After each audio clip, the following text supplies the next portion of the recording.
Paul's second letter to the Corinthians. Even though it's called 2nd or 2 Corinthians in our Bibles, there are multiple clues within this letter that it's not the second thing he ever wrote to the church of ancient Corinth. Paul started this Jesus community in Corinth some time ago. On one of his missionary journeys, you can read the story in the book of Acts chapter 18. And after moving on, Paul got a report that things were not going well there. So he wrote the letter that we call 1 Corinthians to correct these problems. And it appears that many in the church rejected Paul's teaching in that letter and rebelled against his authority. And so we learn in this letter that Paul had followed up in person with what he calls the painful visit. And after that, he sent a letter which he says was written with anguish and tears.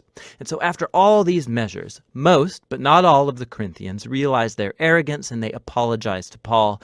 They wanted to reconcile. And so Paul wrote this letter to assure them of his love and commitment. The letter's been designed with 3 main sections, each addressing a distinct topic. So Paul first finalizes his reconciliation with the Corinthians. Then in chapters 8 and 9, he addresses the topic of forgotten generosity. And in the final chapters, Paul challenges the remaining Corinthians who still reject him. Let's dive in and you'll see how it all works.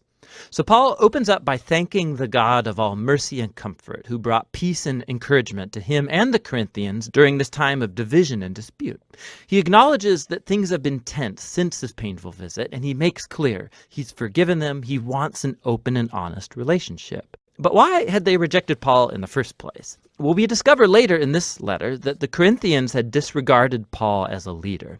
He was poor, he earned a meager living through manual labor, he was under constant persecution and suffering, he was often homeless, and to top it off, he wasn't a very impressive public speaker. And so once the Corinthians were exposed to other, more wealthy, impressive Christian leaders, they started to think less of Paul. They were actually ashamed of him. So Paul responds first by showing that their elevation of these leaders, simply because of their wealth and eloquence, is a betrayal of Jesus. It shows a totally distorted value system. True Christian leadership, Paul says, is not about status or self-promotion.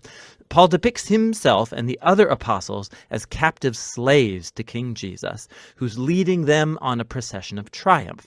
Paul's job isn't to be impressive, but rather to point people to the one who is Jesus.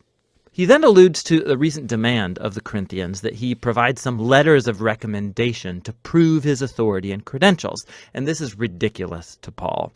Their church wouldn't even exist if he hadn't started it. And so he says they are his proof of genuine leadership. They are his letter of recommendation.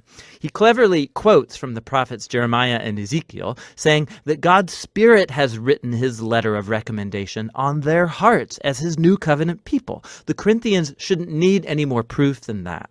Now, the mention of the new covenant, it leads Paul into a long comparison between the old covenant between God and Israel that was mediated by Moses and the new covenant between God and the Corinthians mediated by Jesus and the Spirit. The old covenant made at Mount Sinai, it was truly glorious. It made Moses himself shine with God's glory, but that glory eventually faded. Not to mention the fact that the laws of that covenant were ineffective at truly transforming Israel. But the new covenant, by comparison, is even more glorious because the resurrected Jesus is the very glory of God and he lives on forever. And it's his Spirit that's now transforming people to become more faithful, just like Jesus himself. Now, this all sounds amazing. I mean, who doesn't want to share in God's own glory? But Paul goes on to show how the paradox of the cross turns upside down the Corinthians' ideas of glory and success. After all, Jesus' glorious exaltation as king took place through his suffering, execution, and death. On the cross, Jesus revealed God's salvation. He died for the sins of the world to reconcile people to God. But the cross does even more. It reveals God's character. He's a being of utter self-giving, suffering love that seeks the well-being of others. The cross also reveals a new cruciform way of life. And Paul's goal is that his life and ministry imitates the cross. So although his apostolic career, it's been marked by humility, suffering, by poverty, it was all to serve the Corinthians. And so when they disapprove of Paul's poverty and suffering, they disapprove of Jesus too. Paul's way of life and leadership is actually the proof that he authentically represents the crucified and risen Jesus. Paul really wants to reconcile with the Corinthians, but he won't let things lie until they've been transformed and embrace this upside-down paradox of the cross. After this passionate appeal, Paul moves on to address the topic of forgotten generosity. So the Jewish Christians back in Jerusalem, they had fallen into poverty due to a famine. And Paul was raising money among the new churches that he started, full of mostly non-Jews. They would all send a relief gift as a symbol of their unity in the Messiah, Jesus. And so many of his churches, they were thrilled to give. But the Corinthians, in the midst of all this conflict with Paul, hadn't saved up for the gift. And for Paul, this isn't just about money.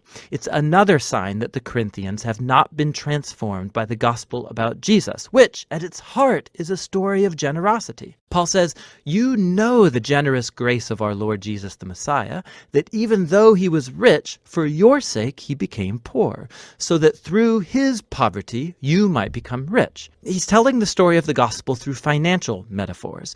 Jesus gave up his glorious honor, or wealth, and he lowered himself to die like a poor slave, so that other people who are impoverished through sin and death can be exalted and become wealthy through the riches of God's grace. To be a Christian is to let this story sink deep into your mind and heart, letting it transform you into someone who's more generous, more willing to share your life and resources to help others.